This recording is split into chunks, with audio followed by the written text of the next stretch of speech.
Niggas do not care about us. It is real as hell. You gotta fail to learn, and Lottie might be leaving. Stay tuned. You're tuning into the destination for TV superfan discussion, AfterBuzz TV.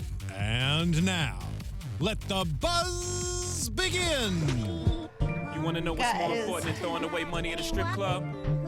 Credit. We're gonna be dealing with some interesting statements from Black folks and Jewish folks today. Who knew?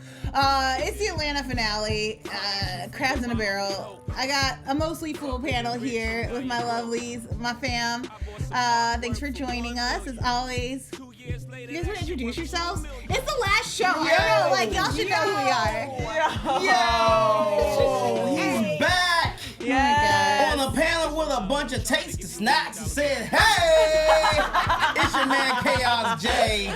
Y'all know what I'm talking about. Snacks on deck today. All right, I'm Really sorry. going hard this afternoon. That's a compliment. It is. No one is contradicting you. We're Y'all all like, did very he really excited say that? about it. That was a great intro. I was just trying to think. I was like, well, I can't follow that up. You don't have to. You got the new hair. The hair follows it up. Y'all snacks. You don't have to. Hi, it's Drew. What's up? Oh my god. It's Steph. Oh my god, you really Sexy screwed us voice. up. It's Steph. With the sexy voice. And I'm Joelle Monique, and With it's the good sexy to be voice. back here. Let's not waste any time. Let's jump right into it. The way today's show is divided is the different faces of Ern. So we're going to talk about Ern as a dad, Ern as a partner, Ern as a friend, and then Ern as a manager. Let's jump into him as a dad. Holy cow, that Lyft ride was wackadoodle. I cannot be dealing with people not listening to the GPS, especially out here in LA. Look, Google, Waze is nuts. I understand. Sometimes Waze is like, make a left on the highway. You can't do that. And I understand that we have to make up new directions when we're using Waze sometimes. But if you are on the good God's Google Maps, you need to be following the directions because they're going to get you where you need to be the fastest. Problematic. Tell me about your Lyft experiences. Tell me about what you thought, specifically with her blasting the Christian music. I was like, lady, this is a lot. I think I even said when we were watching it, I was like, this is so Atlanta, it hurts. I went to college in Atlanta. Atlanta's in the Bible Belt. People put Jesus hardcore down there. Like, even if you don't, even if you're not a Christian or whatever, you gotta be chill with Jesus because it's just so shoved down your throat and it's so normalized there, which is cool, if that's your thing, but it's just so normalized and anything else is just whoa, what are you doing? So I just thought it was really funny that she's such an auntie. Let's take a look at that first opening. The first thing we hear in this episode is temptation and sin were about my closest friend, which we see a lot of throughout this episode. A lot of people being tempted to do some things they shouldn't. A lot of people making some sinful choices. One sin in the industry is showing up late. And showing up late with your kid is not so great. Ern gets to this important meeting with a potential lawyer with his kid. But I really liked a lot of the surrealism we got in here. I guess I want to ask you guys, did you trust this lawyer right off, especially with the giant billboard of himself looking over their shoulder? I don't trust any lawyer, but I feel like he seemed like, he was straightforward. He said 5% cut, and that is normal, I'm pretty sure, with lawyers. So 5% is low. I thought he was going to say 10. I was expecting 10. 10 to 15 10 is is maxed agent. out. Yeah. 10% is about your average. 5% is not asking But maybe a lot. because it's Atlanta versus being in LA, so maybe that's the No, difference. percentages are straight across the board. The amount of money might be different, but the percentage is usually the same. And I think that's a statement on the fact that when they were talking about his clientele, he was like, "Oh, these are just nobodies. These are reality stars." He's trying to make a buck out here too. He's a lawyer just trying to get his paper up, just trying to get good clients in the door. Well, also, I just think it's interesting that, they keep talking about the Jewish manager or whatever, the Jewish lawyer, and, there was, I don't know, there's just, the level of how much the Jewish lawyer needs to know doesn't matter as comparison to, the connections he needs to have. Because the black lawyer actually was speaking a lot of facts and was actually a good lawyer. But his pedigree was legit. And for me, personally, I would have... Initially, I would have been all excited, yeah.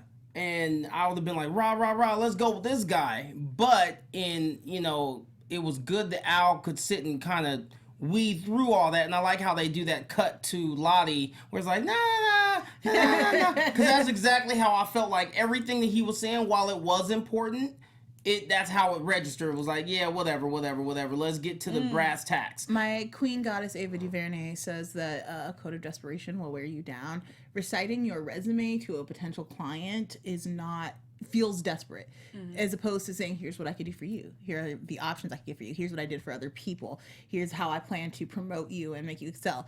You shouldn't need to repeat your pedigree back. You should be telling them about the future. Yeah. And so I felt like a lot of that energy was happening across the scene. I agree. Well, right. And you're right. And I was going to say the fact that Al was able to see past all that and say, okay, but let's look at what he's got client-wise, and this is not what I want. Mm-hmm. So I'm trying to be in the upper echelons of lawyers that's really going to help me do some stuff. But I feel like it's also pressure, because you hear it in, like, Migos lyrics, Cardi B, like, they want Jewish lawyers. Like, they make it apparent. You're just listening to our man Jay-Z also talking about, like, we need to get out of Jews. Black people compare themselves to Jews a lot. We're persecuted across time and space. I wrote that down.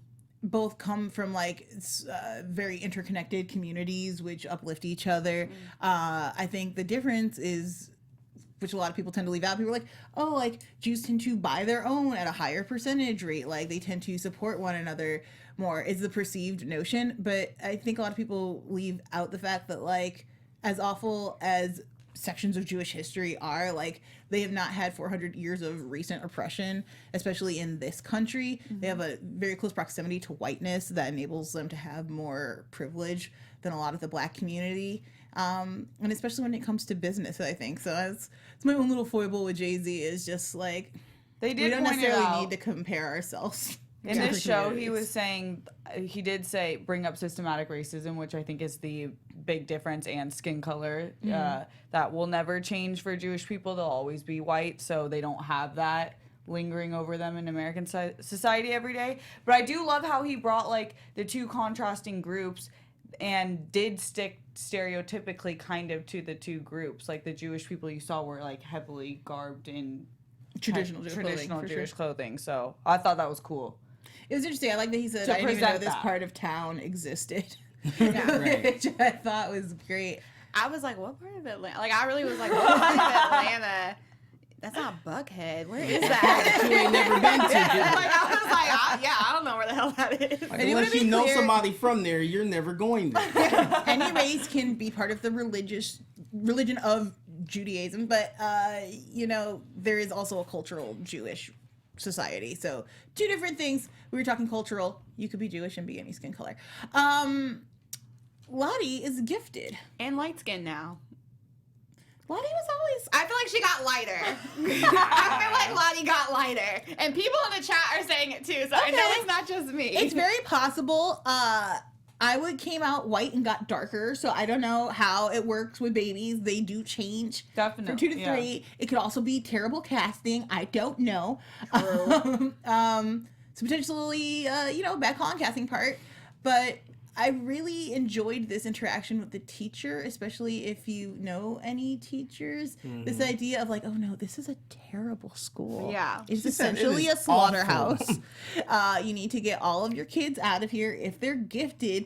And the sad thing to me was like, and that means y'all are going to have to go broke. Yeah. To make sure that she has a half-decent chance at a future. Mm-hmm. I thought it was really interesting because it is definitely really true to dominant Black communities not having great schools. Mm-hmm. My mom's a nurse, but my teachers when I was little were like, hey, your kid's really smart. She doesn't, basically what Lottie, like, mm-hmm. they were telling Van and Erin, like, hey, you need to get her out of here. And so my mom worked part-time as a janitor so that I could go to my own version of that school.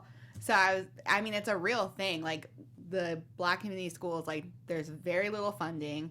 The teachers there either do care and just don't have the resources to do anything about it, or don't care and are just coming in to get their check. So it's definitely a real, pretty hardcore thing. Definitely. And it's frustrating, especially when you think about, like, all Ern is going through in this particular moment. Like, he might lose his job. He don't have a house. He's not really making money. Like, how am I going to put Lottie through essentially college 4 times? Mm-hmm. If you think about her K through 12, that's about college 2 or 3 times, an actual college, and then, you know, if she goes back for her master's, like there's a lot of potential to spend just a whole bunch of money. Let's transition into talking about Earn as a partner, especially with Van. Did you guys feel that there was something different going on with them? Yes. Like their whole dynamic seems to have changed from the last time we saw them together. First off, Van was looking rather scrumptious. Van did have her looks together. But she hasn't. We've yet to see Van looking beat. Not true. Not true. We saw Van in sweats. In the morning, but I give you a pass on that. But I mean, like, even like right after she lost her job as a teacher, you know, or even when she's going out with her friends were like done up to the nines. And she was like, she's a gorgeous girl. Like, it's nothing against her. But just, I feel like, to your point, she put a lot of effort into her looks more now. I feel like she's exited this kind of funk that we've seen her in. Okay. So, and I kind of feel like, I'll say this. I think women do it more so than men. When you are separated from your partner, your spouse, whatever that is, and you know you're going to see them again for whatever reason, like you make sure you're looking a little extra good. Even if you don't have any intentions on rekindling anything, you just want them to know, like, yeah. Look at Drew's like, I'm not even going to fight him on this. Exactly. You can't fight that because it's regret in your tears. I don't know what it is, but I, for one, can say that for every person that I've been with and then we're separated, when I see her again, I'm like, good Lord, you did not look that good when we was together. What's up? What's really good right now? And that's how I felt. But I agree that there was I agree that there was definitely a change in dynamic. I feel that maybe she can see a difference in Earn. I felt like there was this unspoken, like there was just something there in the air between them that is like, I feel hopeful for them. I'm mad that like there was no parting goodbye, like there was no hug or nothing. Like, I'm getting a hug. You looking all good like that. Hair was just on point. We just got this great news about our kid. Like, just bring it in real quick. I didn't feel like she was into the hug or into like I felt like she had really moved on. That's what I was gonna say. That's what I felt too. I felt like the weird air we were feeling there was a sense of like, I love you, but I just can't. Like, this is just not for me. This is not good for me. This is not good for our daughter. But we need to figure out something that's gonna work for everybody involved. So I feel like it was one of those like, I got a whole different vibe. I feel like it's one of those like, I love you, but it's just like desperation kind of. And Earn looks.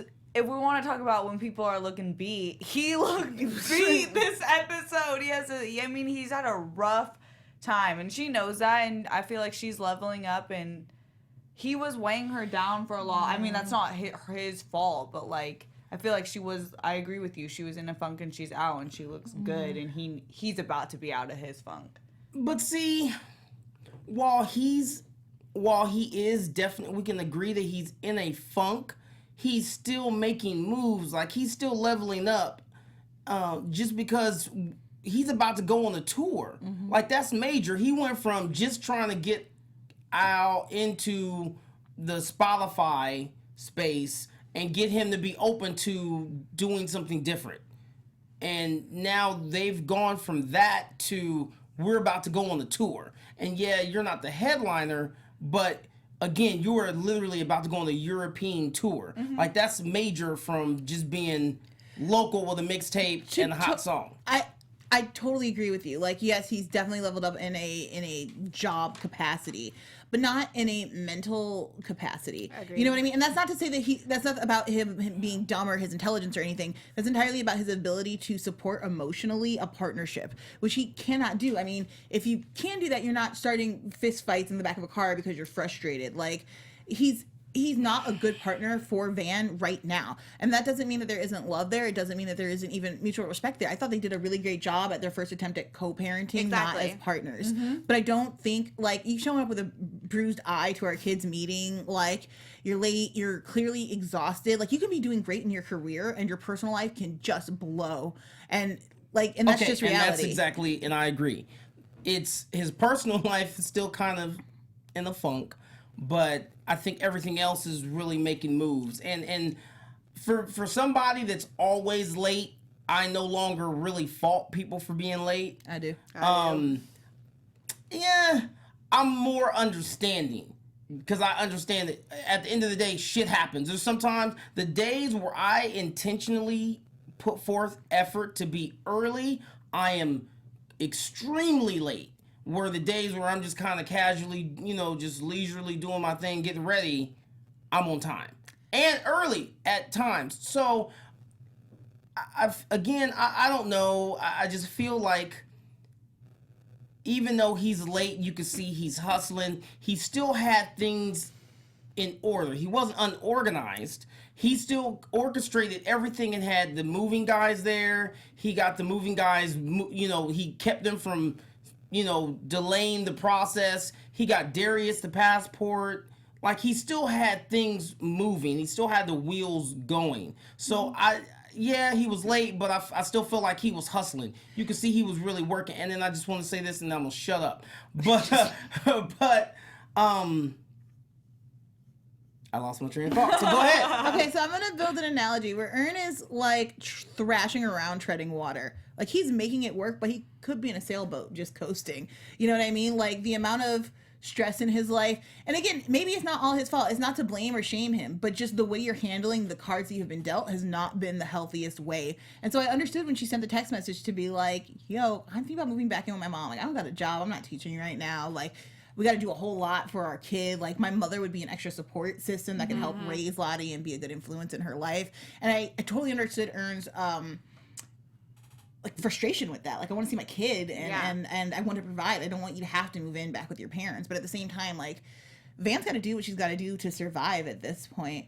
Let's just jump right into Ern with Darius. And I'm going to let you ladies take it away because I know how much you love Darius. What did you think of the advice he was giving Ern? Which part? When they're at the passport place. Oh. And he's telling him, like, what's some of the advice he gives? Oh, Learning requires failure. Yeah. And you both can't afford to fail. Oh, yeah. Exactly. It kind of plays, it made me think of him being late to things.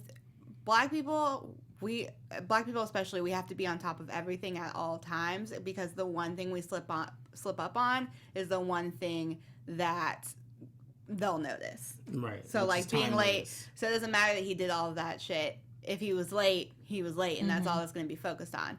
With black people, I think it's interesting that they, like, want to go with the Jewish lawyers and stuff because, like, there is this sense of, like, they're more trustworthy, they're more likely to get things done, and, like, you don't, like, where non-black people have the area where they can fail and mess up and, like, are able to jump back, we don't have the opportunity because the opportunities are so rare for us. So when we get them, we have to, like, excel. Exactly. I really like this scene, though, that I totally agree with, but for different reasons. I felt like Darius actually provided the best piece of advice I think we've seen all season. And this was the first time I've seen Ern really be, like, okay with his emotions. He said, no, I'm not doing well. And he was listening to Darius. He understands he's not in a good mental place. And he understands he's got to, like, man up, which is exactly what he did in the following part. So that's why I said I feel like he is on the come up. So he is doing good career-wise. Right. Now he's okay with saying, I'm not okay personally. Yeah. But I feel like Darius was, like, making it, like, Darius saying that, I kind of not sided with Al, but I, like, because for a while I was getting annoyed with Al, and I'm just like, yo, like, you're not putting in the effort really either. But I kind of, like, when Darius was like, both y'all don't have room to fail. Like, it's not going to work that way. So I kind of almost was like, I don't agree with Al, but I see it more. That shit rings so true. And, like, especially if you have friends who are, like, in a funk, it can be hard to be like, look, I have to take a step back from you. Not because I don't love you, not because I'm not going to be here for you, but because I have to get my shit together so I can come back and save you. Yeah. Like, we will both drown out here. This is not healthy. But it's hard, And I think in the rewatch, instead of being frustrated with Al, I'm going to start seeing, like that concentrated effort. Of like, look, man, I'm trying to get my stuff up. I noticed it in the lawyer's office. Like, as manager, you need to be really grilling that guy. Like, he's going to be protecting all of his paperwork. Anything he signs, he's going to be reading. That's money. That's deals. That's how long you're going to be in a contract.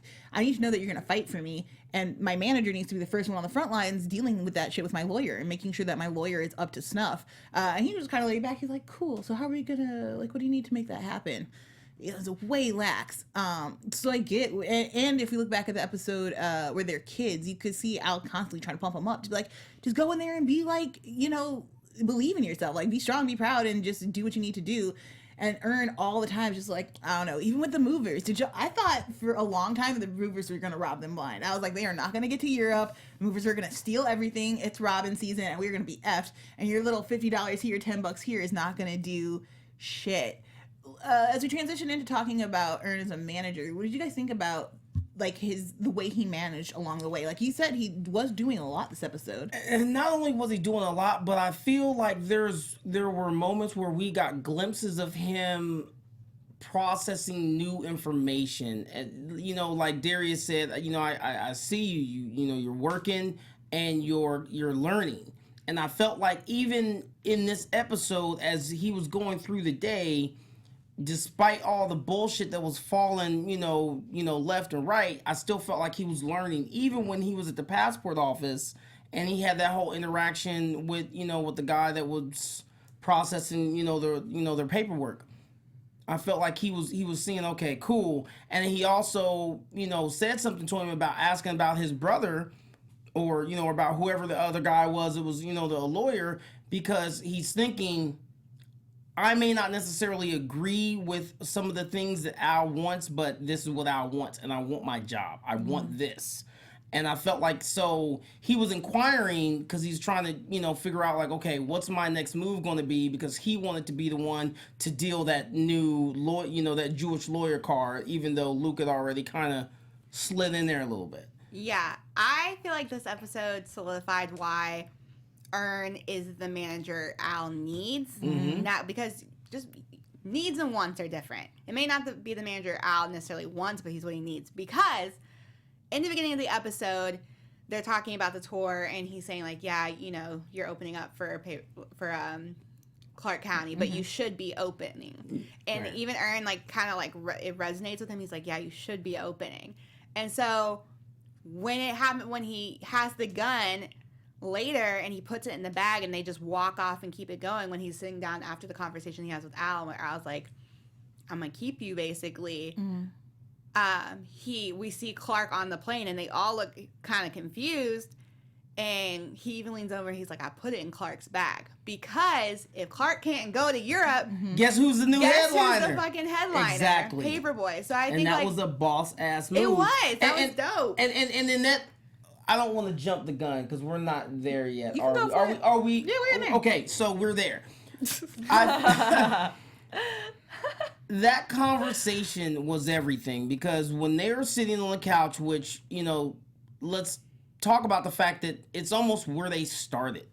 It's 100% where they started. Hold on, hold your thought 1 second. I just want to bring up two things we saw. One, the couch harks right back to the first season, and in that moment when Al hits Darius and is like, make sure he gets the weed, essentially. That to me is kinship. That is friendship. It is how all of my oldest friendships are solidified, is through marijuana. I have no shame in saying that. And so being like, make sure you hop in this circle, bro. Like, we're doing this together. You're still part of this crew.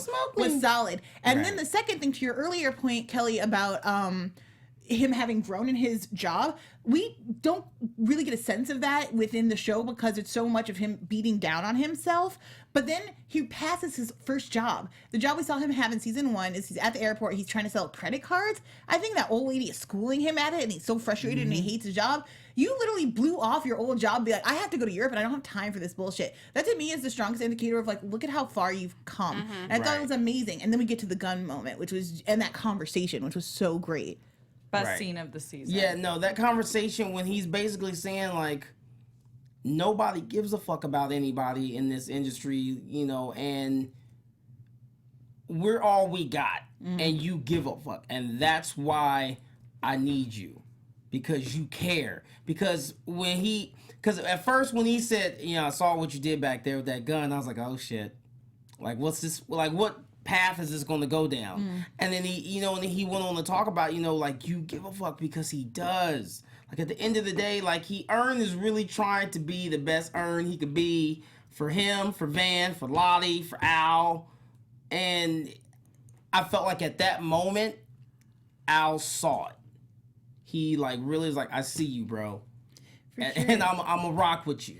I want to just explore the flip side of that, which is like Ern did not seem okay with it.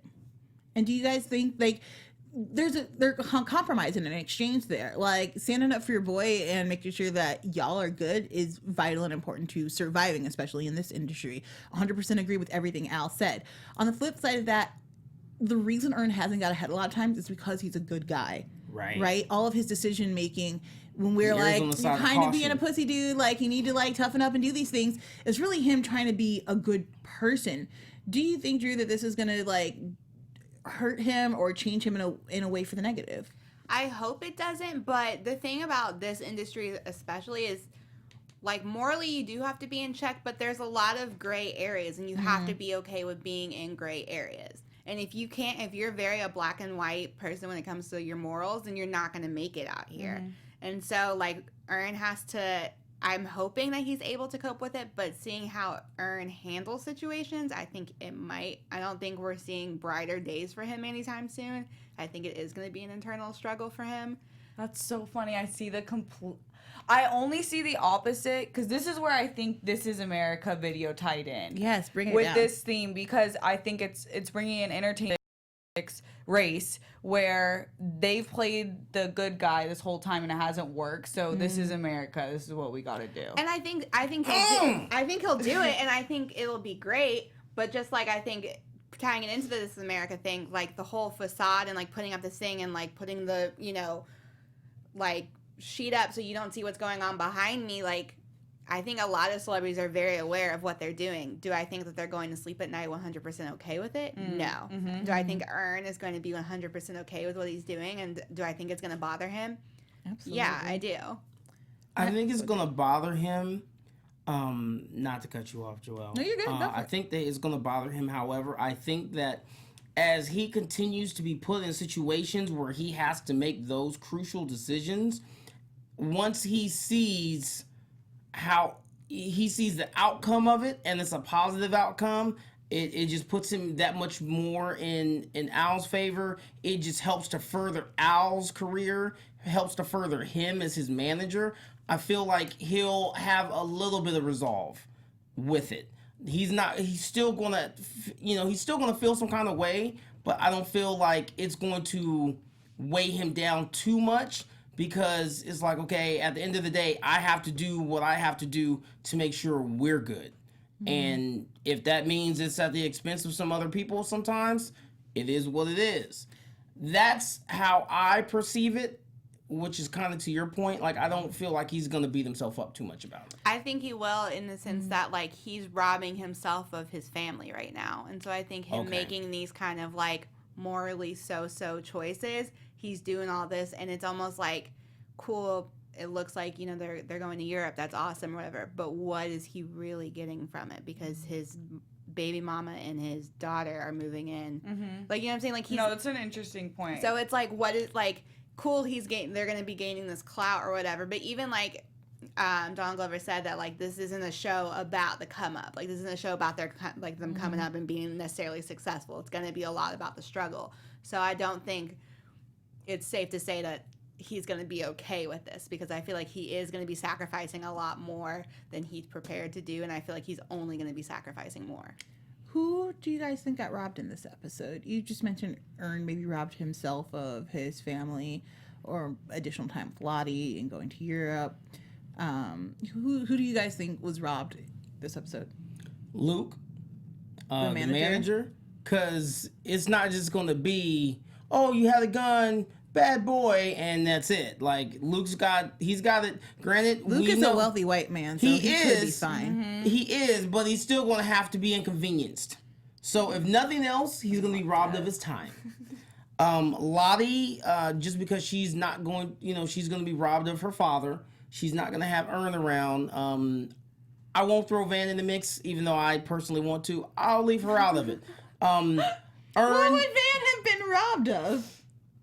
Earn. She would have to want Earn to be robbed of him. I know how y'all feel about that, so I was like, I'm not even gonna go there. What I secretly want in my heart of hearts is not necessarily what may be reality. I also feel that Earn himself, because he's losing out on being with Lottie, and then Tracy, because Tracy don't have nowhere to stay. And they ain't even telling Tracy did not get the message. I appreciate that. And then to speak to what you said earlier about him getting frustrated and not handling his emotions and getting in that fight, I felt all of that. Being a smaller person at when I was younger and my cousins bullying me all the time and picking on me, there were times where I got mad and I was like, yo, we fighting. And I knew I was going to get my ass whooped. But I still, because I was just, it's sometimes like, I'm gonna give you a run for your money because you had that one coming. And Tracy in that episode had that one coming. Now, just to wrap this all up in a pretty package, I feel that even though I feel that her wanting to go to her mom's is because she's not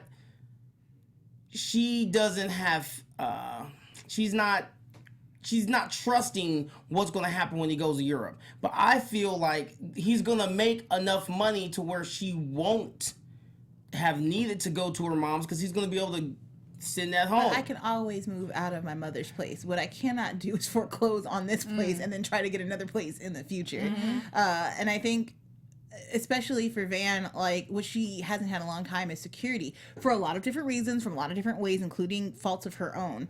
But I understand her wanting to be like, I just need to be somewhere secure until you get back and you can do what you need to do. And I like that you bring up Tracy because I really enjoyed that the show, like the way you look at all of, like in the last 5 minutes, you saw all the issues that we've ever seen Earn face, like from the guns, problems with the police, that old job that he didn't like dude just beating up on him and being dumb and always around, and he can't or didn't take time to notice that he had passed all of those things up, like that he had moved forward to a new space. Like Tracy was such a bother to him all season long. Tracy just in his shit, making things worse, making things challenging. But in the end, like y'all didn't even tell that dude that he was leaving. Like he mattered so little and took up so much of Earn's time. And I really like that we got a visual representation of that without calling too much to it. I wanted to ask, and I'm gonna kick it to Steph. I don't know why. I'm just gonna throw it in there.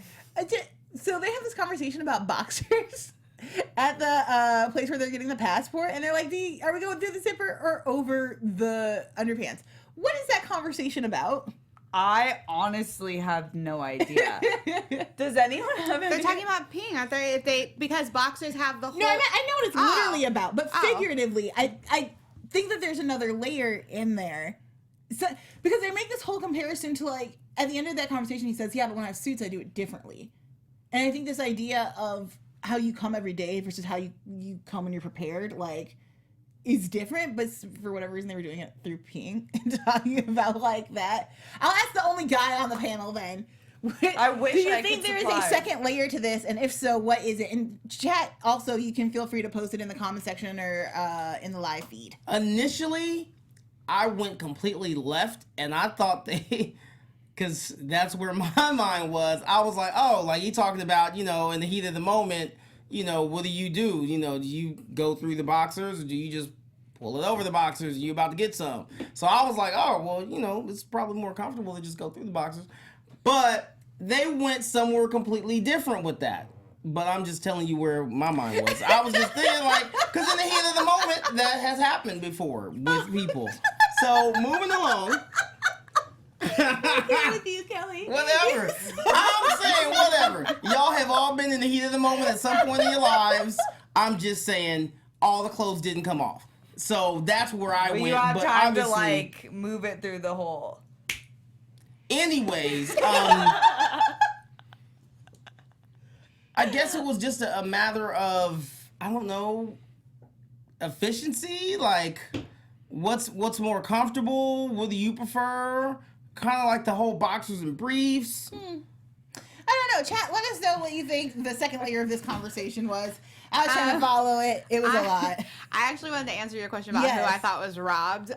Bringing it back to not talking about dicks. Well, it has to do with that, I think. I think Lottie was the most robbed out of anyone this entire episode because the entire time she's with Ern, what is she doing? She's got her headphones on, she's on the phone, she's spending no actual time with her dad. She's like, even like in the car when he's alone with her, she still has her headphones on with the phone. Like, he's so busy trying to provide and make this life that the moments that he has with her aren't cherished. They aren't like, he's not doing really anything with them. He's just kind of like constantly on the go, constantly trying to. And then on top of that, she's this smart little girl, advanced. She's not going to a school that she needs, or like, you know, she's not getting intellectually fed. She doesn't even like the shade the teacher threw about the happy 2-parent home. Like, I'm sorry, a 2-parent home is everything. It's everything. I didn't have one. Facts. Like, it's everything. There is a lot. There's statistics proving behind the success of children who have 2-parent homes in comparisons to those who grew up in single-parent homes. Like, this entire time, Lottie is there and ready and wanting to receive love from her dad. And instead, she's staring at a screen with headphones, and it's just like, but you're robbing her of her relationship with you, trying to do better for her. You're not taking hold of the moments that you have with her. Totally. Is there anything else you guys want to mention about this episode? Okay. All right. Yes. I agree 100%. And at the same time, it's stressful, and there is a balance, but sometimes it's really hard to find that balance because, speaking as a dad, you want to not only provide for your kid or kids, but you also want to make sure that you're giving them even more than what you had. You don't want to just say, well, I didn't have the whole Happy Meal, so I'm going to give you the Happy Meal. No, I want you to get the Happy Meal. I want you to get the large size with the extra fries, with the 2 toys. Like, you want that and then some. And I remember the first thing my dad told me when I told him, I was, having a little girl. He said, whatever you do, don't be so caught up in trying to provide that you miss out on those moments, which is exactly what you said. And I agree. So there are times that I fall back and I'm like, okay, you know what? I want to take this job, because then it'll yield this much more money, but I haven't really seen her all week. You know what I'm saying? Like, it's been like 2 weeks and I haven't really, just sat on the couch and watch cartoons and eat cereal. Simple stuff. Yeah. So it really is a balance, and I feel that as Ern grows more, and hopefully in the 3rd season we'll see this, he'll get a better balance. And Van even points out the fact that he's going to be gone for 2 months. Yeah. And Sean in the chat said Al showed more attention to Lottie than Ern. And I agree. Even in the 5 minutes that Al was chilling with Lottie, he's sitting there playing with her, talking to her. You see a reaction come out of her. Like, I just think about, like, my dad didn't have a lot, but when I think about my dad, I, think of all the moments and all the, he, will call me all the time and we'll just, chat. And those are my favorite things about my dad. Not, what he's giving me or not what he's, doing professionally, but, he's so in tune and invest in my life, and I think that's what parenthood is about. Well, then if that's you think a sense about of it, providing. There's that moment where he's putting her in the car and she's just touching his face, and he has this connection with her, and he has to turn around. It looks like he may be shedding a tear, and I think that definitely resonates. But he's having such a hard time. It's hard to face, I think, your children when you feel like you're failing. I don't have kids, but I have a lot of friends with kids, and I have parents, and I just know that when you're not doing all that you want to be doing for them, providing for them the way that you want to, for some parents it's hard to address them, and you just feel like you're wasting time. Like, I need to be going out there and securing the bag for you so you can have a future. This whole season has been really, really amazing. Obviously, we don't have predictions because we do not even know if we're getting a season 3 yet. I suspect that we will, but the FX has not confirmed it. We know that they did cancel his Deadpool animated show just a couple of weeks ago, so their relationship might be kind of rocky. I haven't heard any news just yet about cancellation or not cancellation. So instead of doing predictions, I wanted to talk to you guys just about all of season 2 as a whole. starting with, did you guys have a favorite episode for this season? Just to remind you what we had Alligator Man, Sportin' Waves, which was the barbershop episode, Moneybag Shoddy, well, Ernest out trying to spend money, but it's not really working. Helen, which is where they go outside of the city to the German village, celebrate Vans culture. Nope, I got it wrong. Sportin' Waves is when they are trying to... It's when Tracy's trying to get a job and he has the do-rag on. Yes. Shoes. Barbershop is the actual barbershop episode. Teddy Perkins needs no introductions. Champagne Poppy, where they went to Drake's place. Woods, where Al is out in the woods and dealing with his... Is that the one where he's dealing with his mother? Woods, yeah. Yeah. Yeah. North of the Border, where they go to the college party. Fubu is the flashback episode with the kids. And then this finale was Crabs in a Barrel. So, favorite episodes. Okay, Barbershop and damn it, Sportin' Waves. Those were my first. Those were like my top two. Then Alligator Man.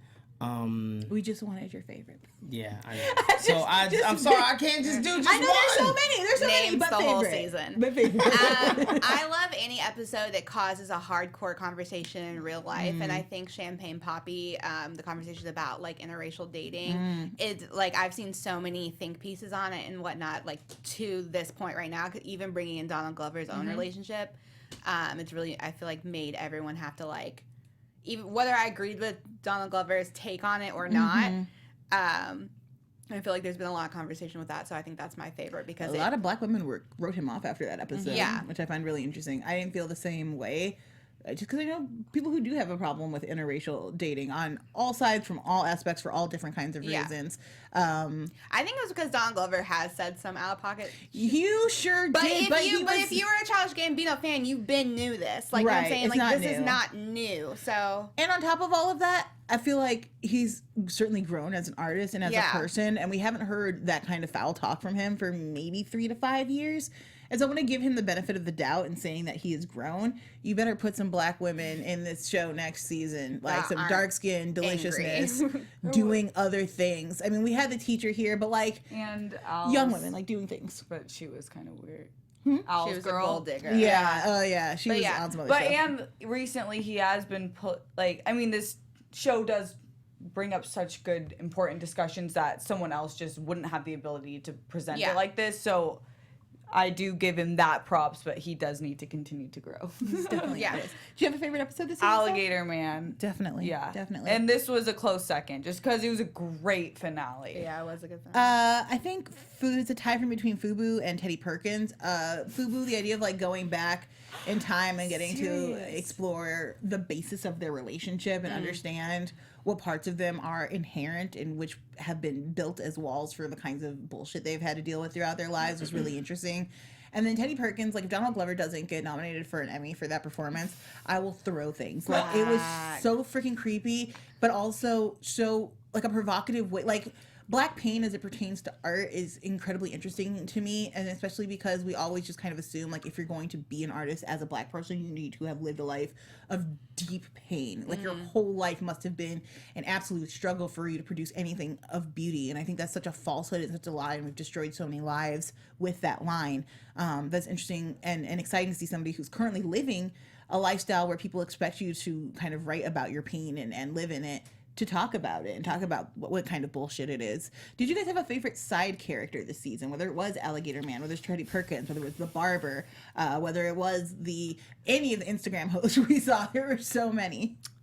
Clark County was my favorite. After like once people were like, that's Chance and that's so-and-so and stuff, like now like rewatching the episodes and seeing the little things and even like some of the shit that Chance has been up to in real life, I'm like, oh. And so I love how, like, because I just love how, like, extra Donald Glover is that he, like, is friends with him but also shaded him in the same, like, breath. I just love it.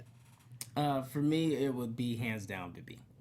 Who? Oh. Bibby, that was a barber, right? Oh, God, yes, that was a barber. He was hilarious. Bibby was too, like, straight out of real life for me. Exactly, yes. And that's why I got to give it up to Bibby. I mean, I have other favorites, obviously, Tracy and...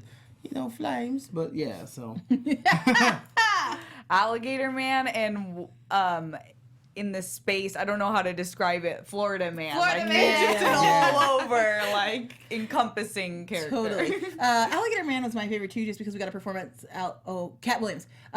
Just see him come in, slide through, and be that great in a single episode, funny. and also to deal with military vets and elderly Black community, like all of that, I think is vital. And again, stories that we don't typically hear. And then the alligator showed it out of the house, and I said, "This is just the best thing Yes. ever." Biggest surprise of the season. Teddy Perkins. The whole season, how it was just way more dramedy in real life than comedy. I was not ready for that. I wasn't ready for Teddy Perkins. Woods was really good as well, but Teddy Perkins for me was the one that I really wasn't ready for. I thought this was going to be more like this happened last week, and this happened this week, and this happened next week. And in terms of it being more linear, and it wasn't, but it's okay because I was already accustomed to that from season 1, so it didn't bother me with season 2. Sorry, I just had like a revelation. And I'm like, oh shit. Spill it. But the biggest surprise, Teddy Perkins, that was the most uncomfortable of like 35 minutes of my life, and I will never get that back. But do you want What- that though? Yes, I do. But I think the biggest surprise was how a lot of shows, obviously, you have to pay attention to every little detail because it'll always come back. This show more than ever. Because now I'm thinking about the whole Lottie thing and me saying she was robbed. She was gone the entire season. And every episode, we're like, where's Lottie? Where's Lottie? It's Lottie's true. not here. And it's just like the whole thing was Robin's season. Lottie, wow. I'm shook right now. So you can just get me because I'm just thinking about it now. Everyone was robbed. Every time you guys were saying that, I agreed with what your statements were, but at the end I drew the conclusion. The whole point is that everyone in everybody's walks of life is robbed. It's how you choose, like, what you're choosing to take ownership with, how you're choosing to live your life, and now Earn wants to take the front seat in it, but someone's going to get robbed. Moderation is everything. Do you have a favorite surprise? I don't know. I guess the alligator coming out of... The alligator was pretty shocking, especially when it came out to that jam. You were like, damn, Yes, this is slick as hell. beautiful scene. I forget what the frat boys danced to naked, but that was so shocking. Oh, yeah. And fun. I thought Snap Your Fingers. Wasn't it Snap Yes, Your it Fingers? Laffy was. Taffy. It was Laffy Yeah, Taffy. Laffy Taffy. Oh, Taffy. I Such a good song. I was forgot about the that. Lord in front of two black men smoking weed and a Confederate flag. It felt like reparations, guys. Like, it didn't fill my pocket, but it filled my soul. Goodness, it was so damn good. Also, to harking all the way back to the very first episode, that violent shootout in the fast food place. Oh, the girl, like, so just coming out of the gangsta. car out of nowhere, and then people dropping the simulation theory on me. I was like, I don't even know. Weren't they what's playing that happening. same game in this episode? They sure were. We harked back to the kids. Yeah. Again, doing the robbing, which is why I really thought that they were about to rob that place. I was Yeah. like, y'all are going to lose everything. I bet when they come back, everything is gone. Gone. No I one will was have to surprised. see. But that is about our time, guys. I'm so sad to be leaving you guys, but so grateful you were here. This was a really fun panel. Thank you all for being here. You were really, really great. Until next time, where can the folks find you? All right, shout out to Trinity Boy. I just want to say what's up, man. Your support is flames. It's flames. Yes, shout out Trinity Boy. You can find me on Twitter, ChaosJ, KAAOSJ. You should already know Instagram, Chaos_Oceans31, because I'm giving you 31 flavors of waviness 24/7, 365. I hated all of that. You. I am Drew Jones.